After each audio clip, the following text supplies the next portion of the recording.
नमस्कार। स्वागत है आप सभी का मधुर वाणी में एक नई कहानी के साथ। शादीशुदा लोगों को एक बड़ी सीख देने वाली कहानी।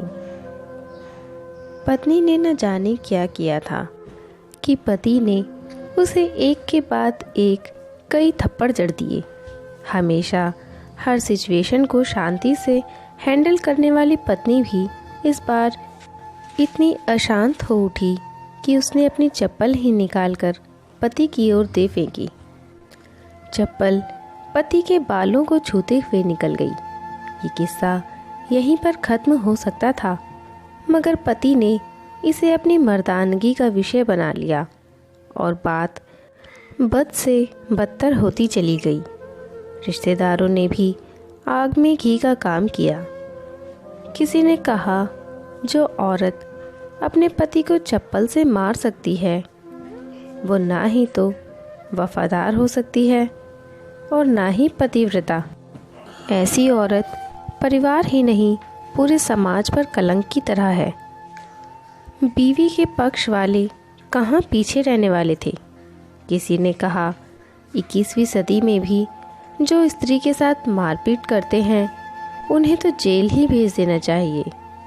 तो कोई कहता, ज़रूर उसको कोई और पसंद आ गई होगी, इसीलिए अब पत्नी से मारपीट करने लगा है। बात कोर्ट तक पहुंच गई। दोनों पक्षों ने एक दूसरे के खिलाफ केस फाइल कर दिया।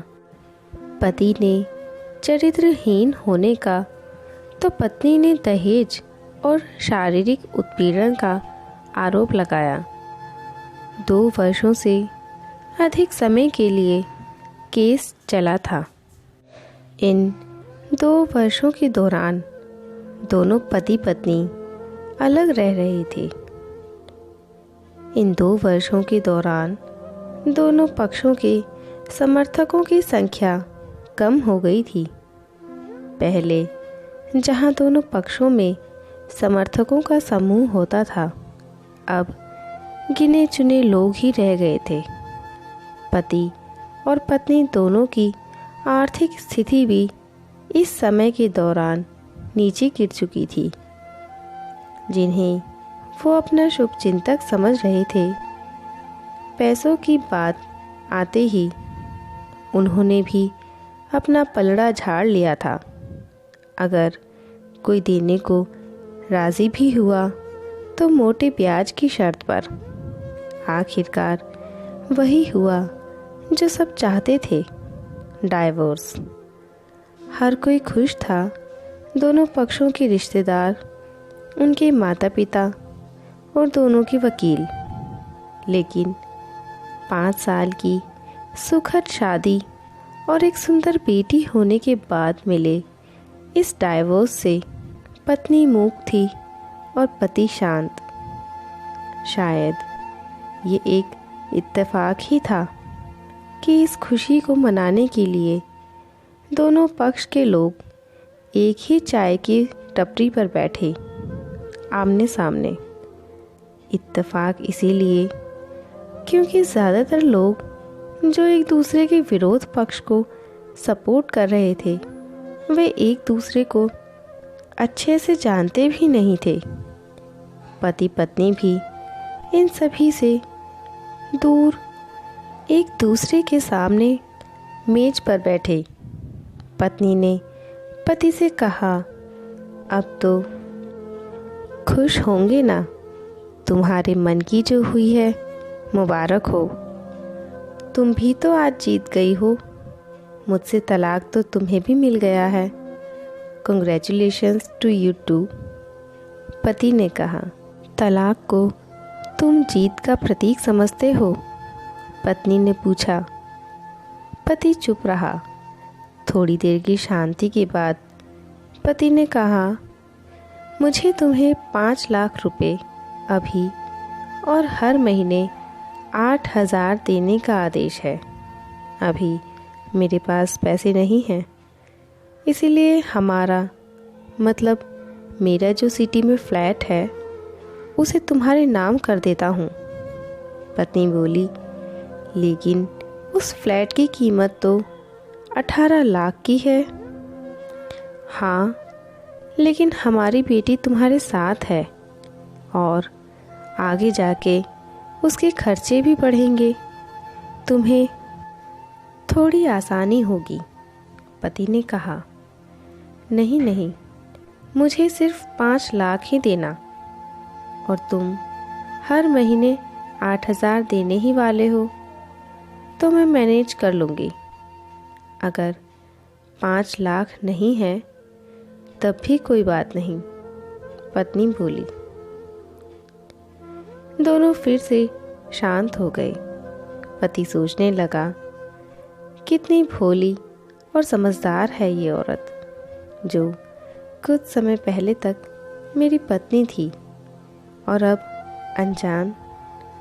ये वही है जो कम से कम खर्चे में घर चलाती और पैसे बचाकर मेरे जन्मदिन पर हमेशा मेरे लिए नए कपड़े खरीद लाती।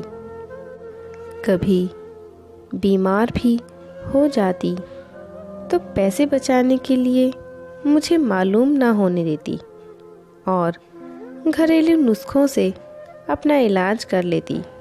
मगर घर में कोई और बीमार होता तो तुरंत डॉक्टर के पास लेकर जाती। मेरी ही मति मारी गई थी।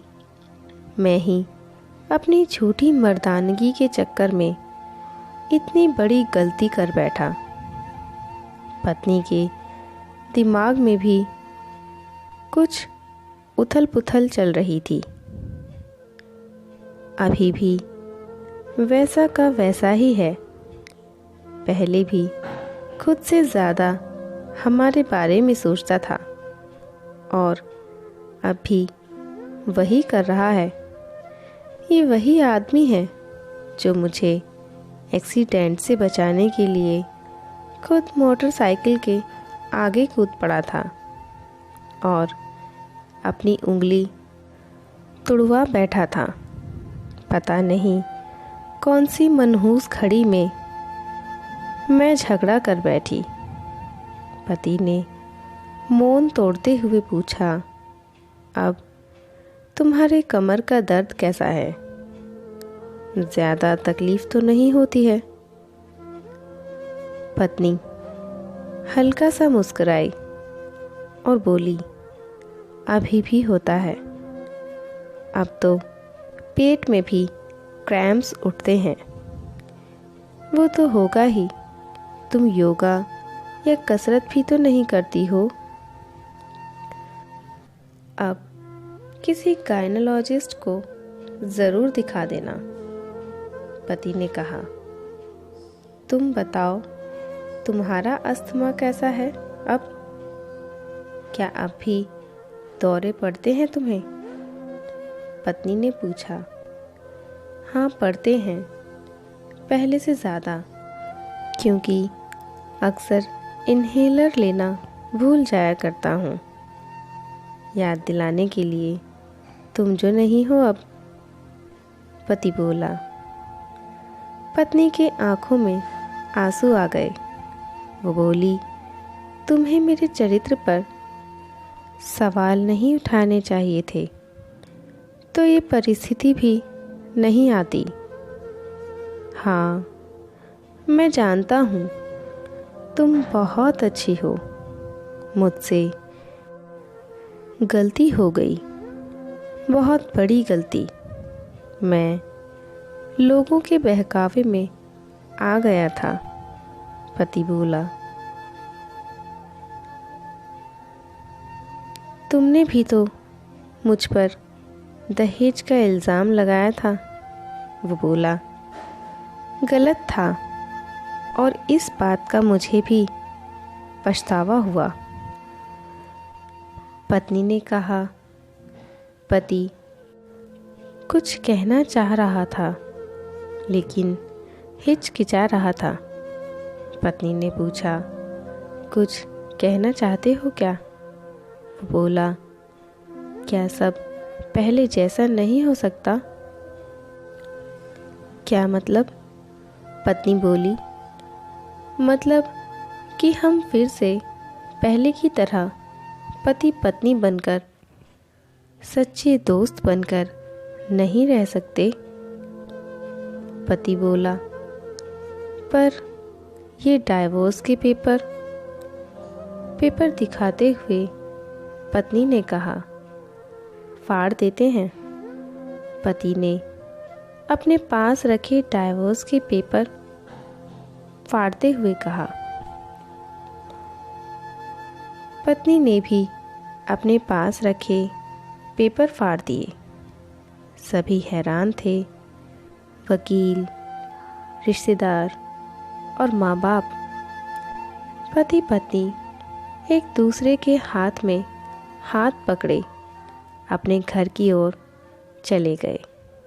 दोस्तों, ये कहानी उन हर पति पत्नी के लिए बड़ी सीख है जो छोटी छोटी बातों पर लड़ते हैं और इन झगड़ों को बढ़ा अलग होने का डिसीज़न लेते हैं।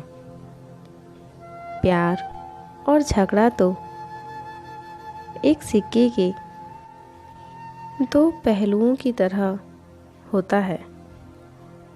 दोनों को स्वीकार करना होगा, तभी ये पवित्र रिश्ता उसकी मंजिल तक पहुंच पाएगा।